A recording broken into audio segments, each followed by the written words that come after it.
ちょっと開いたけど、お、すごいな、43.2 だ。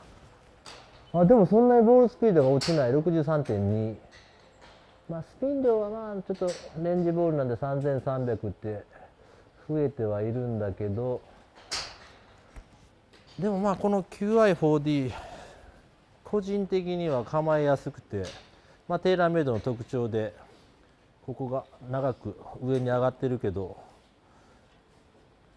開き感が全然ないし、まあ座りもいいので、まあだいたい45ぐらいで振ってみたら、あーちょっと先に当たったけど曲がんないね。45.6。ちょっと先に当たったからな。スピン量は2600だね。じゃあちょっと次はヒール決めで打ってみようかな。